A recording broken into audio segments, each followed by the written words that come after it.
Is it worth it to buy the Lexus TX, or are you better off getting the mainstream Toyota Grand Highlander? That's what I want to find out today in this virtual comparison. But starting with the trim level, we have the top trims on both, which would be the Grand Highlander Hybrid Max Platinum and the Lexus TX 550h Plus Luxury. Now, starting with the exteriors, this is my personal favorite color on the TX. We also have 4 other options. We have Windchill Pearl, which is also available on the Grand Highlander, that exact shades. We also have Celestial Silver Metallic, which is also the same exact color that is available on the Grand Highlander. We have Cloudburst Gray, Caviar, and my personal favorite. Now let's take a look around this. We have a unified spindle grille. We have fully LED headlights, 22-inch alloy wheels, fully loaded mirrors, and coming around back, as you can see, this is following Lexus's latest design language with the light bar that goes all the way across. Now let's take a look at the Grand Highlander. Now if you look here, we do also have fully LED headlights and fog lights, but this does look more of a RAV4 than a Highlander.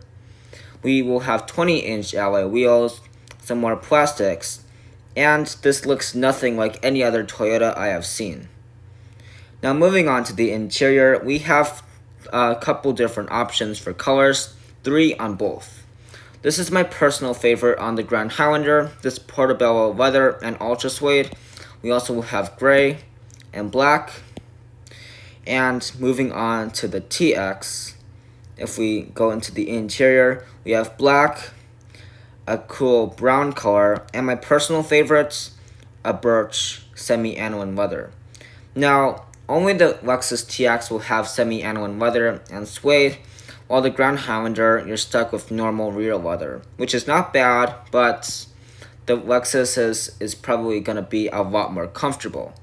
Now, if we look at the interior more in depth, as you can see, the Grand Highlander has a little bit more storage, and you can see that there is a little storage cubby right by the passenger screen. We have 7 seats on the Grand Highlander, and if you look closely, we have 6 seats on this Lexus TX. Now, both will have great legroom in the second and third rows, and you also get heated and ventilated seats. But you do have power third row seats in the Lexus. Now for the infotainment systems, we have a 14-inch touchscreen on the Lexus, and we have a 12.3-inch touchscreen on the Toyota.